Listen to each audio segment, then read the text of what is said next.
Hello friends, welcome to my channel அறுசுவை வாசம். Hello friends, போன வருஷம் நம்ம வீட்டில் செலிப்ரேட் பண்ண விநாயகர் சதுர்த்தி வீடியோவை இப்போ நம்ம பார்க்கலாம்.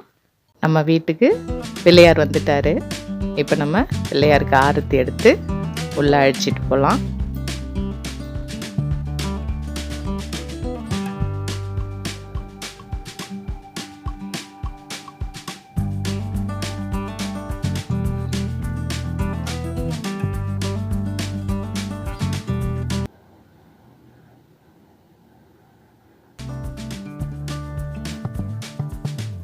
பிள்ளையார் எவ்வளோ அழகாக கலர்ஃபுல்லாக இருக்கார்.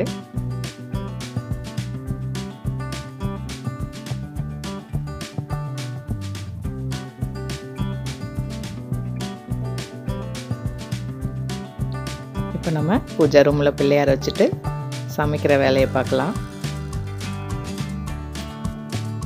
பிள்ளையாருக்கு நெய்வேத்தியமாக படைக்கிறதுக்காக சமையல் எல்லாம் ரெடி ஆகிட்டுருக்கு. சாம்பார், சாதம்,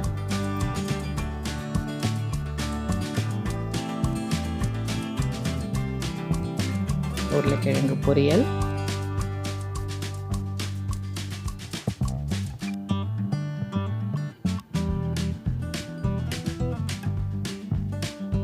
உருளைக்கிழங்கு பொரியல் முடிஞ்சிடுச்சு. இப்போ அதே வானல்ல நம்ம கோஸு கூட்டு வச்சுக்கலாம்.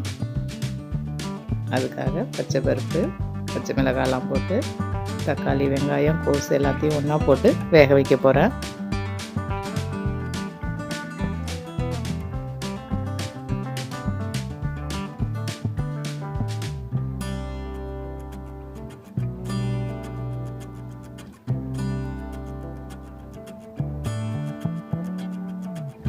நெக்ஸ்ட்டு வடைக்காக உளுந்து அரைக்கலாம். அடுத்தது பாயசத்துக்காக பச்சை பருப்பு வறுத்துக்கிறேன். வடை மாவு ரெடி ஆயிடுச்சு, கூட்டும் ரெடி ஆயிடுச்சு. நெக்ஸ்ட்டு பருப்பு பாயசத்துக்காக பச்சை பருப்பு வறுத்து குக்கரில் போட்டாச்சு.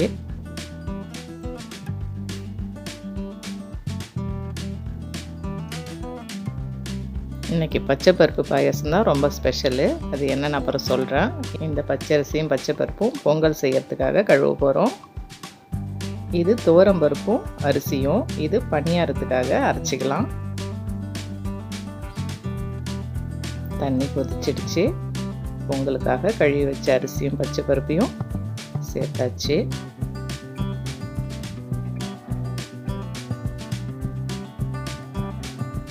பாயசத்துக்காக பச்சை பருப்பு நல்லா சூப்பராக வெந்துடுச்சு. நம்ம பணியாரத்துக்கு அரைச்ச மாவும் ரெடி ஆயிடுச்சு. இப்போ பாயசத்துக்கு வெல்லம் போட்டுடலாம்.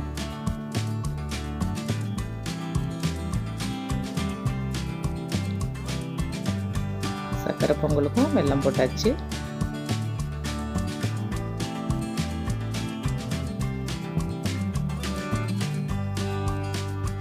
முந்திரி பருப்பு பாயாசத்தில் வறுத்து போட்டாச்சு. நெக்ஸ்ட்டு அது சக்கரை பொங்கலுக்கும் பாதி முந்திரி பருப்பு போட்டாச்சு. இப்போது இந்த பாயாசத்தில் அரை கிளாஸ் பால் ஊற்றிருக்கேன், கூடவே தேனும் ஊற்றுறேன். இதான் ஸ்பெஷலு. பாலும் தெளிதேனும் பாகும் பருப்பும் இவை நாளும் கலந்துனக்கு நான் தருவேன்னு அவை பாட்டி சொன்ன மாதிரி நம்ம ஸ்பெஷலான பாயாசம் இன்றைக்கி பிள்ளையாருக்கு ரெடி ஆகிடுச்சு. நெக்ஸ்ட்டு கடலை வச்சிடலாம்.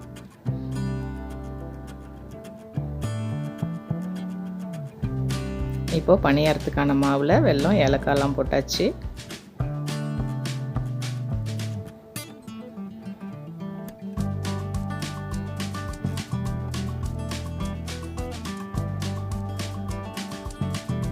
அடுத்தது பணியாரம் ஊற்ற போகிறோம்.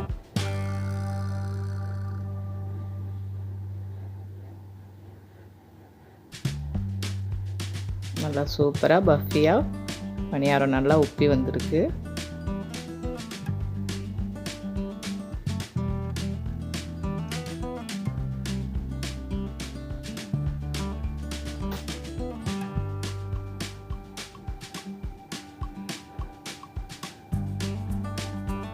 இப்போது மறுபடியும் பச்சை பருப்பு வறுக்கிறேன். இது எதுக்குன்னா கொழுக்கட்டை செய்யறதுக்காக. கூடவே கொஞ்சம் எள்ளும் வறுத்துக்கலாம்.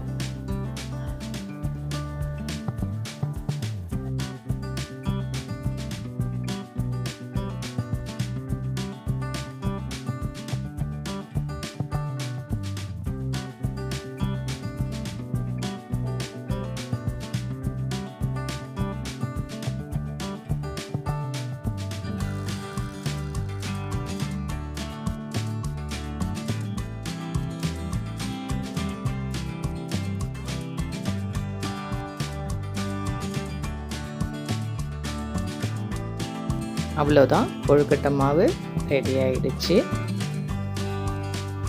பணியாரம்லாம் செஞ்சு வச்சாச்சு.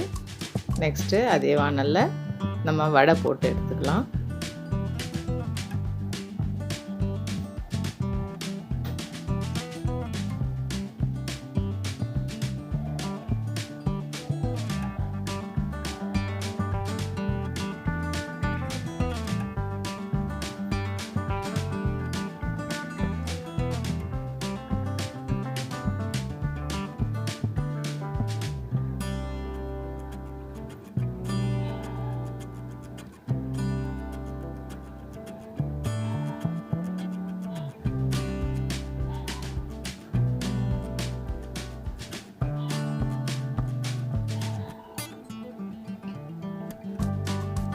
நிறைய ரெசிபீஸ் செய்கிறதால 3 ஸ்டவ்லையும் மாற்றி மாற்றி குயிக்காக செஞ்சிட்ருக்கேன்.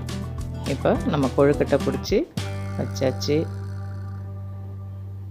சுண்டல் தாளிச்சாச்சு.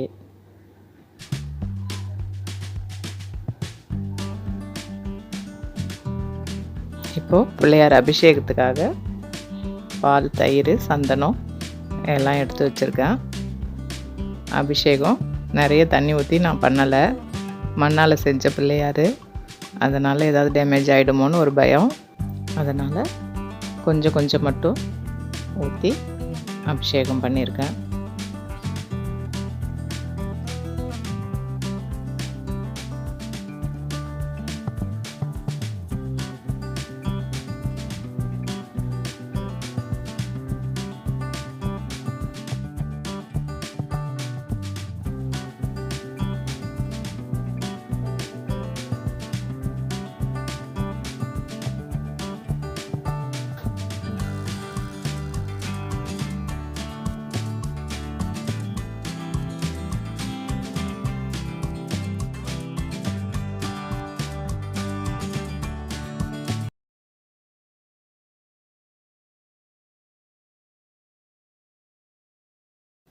இப்போது ஒரு டேபிளில் வாழை இலையில் பச்சரிசி வச்சு பிள்ளையார் எடுத்து வச்சாச்சு. கூடவே ஒரு மஞ்சள் பிள்ளையாரும் பிடிச்சி வச்சுருக்கேன். இப்போது பிள்ளையாருக்கு பொட்டு வச்சிடலாம்.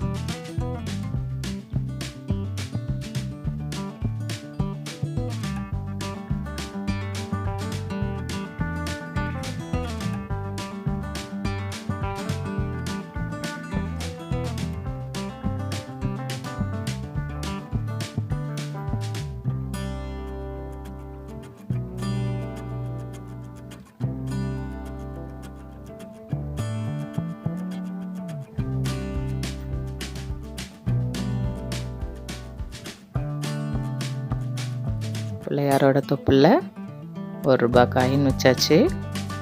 நெக்ஸ்ட் அவருக்கு வஸ்திரம் சாத்தணும். அவருக்கு சின்னதாக ஒரு பிள்ளையார் துண்டு வாங்கிட்டு வந்து கட்டியிருக்கோம்.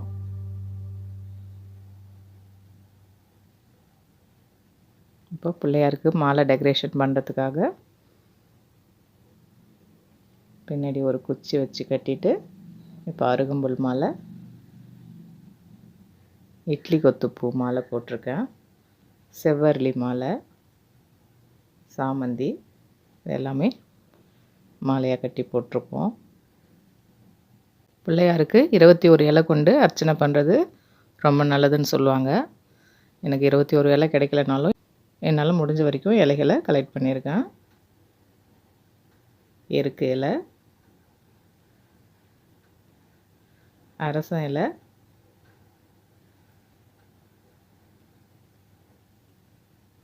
அரளி இலை,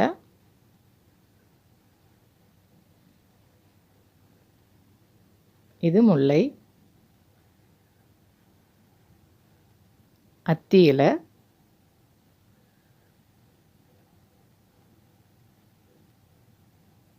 நாயுருவி இலை, குண்டு மல்லி இலை, இது நந்தியாவட்டை இலை. அர்ச்சனை பண்ணுறதுக்கு உதிரி பூக்கள் எடுத்து வச்சுருக்கேன். பூஜை ரூமில் இருந்த குட்டி குட்டி விநாயகர் விக்கிரகங்களையும் எடுத்து வச்சுருக்கேன். உதிரி பூக்கள் கொண்டு அர்ச்சனை பண்ணிடலாம்.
இப்போது பிள்ளையாருக்கு ஸ்பெஷலாக நம்ம செஞ்ச பருப்பு பாயசத்தை ஊட்டி விட்டுடலாம்.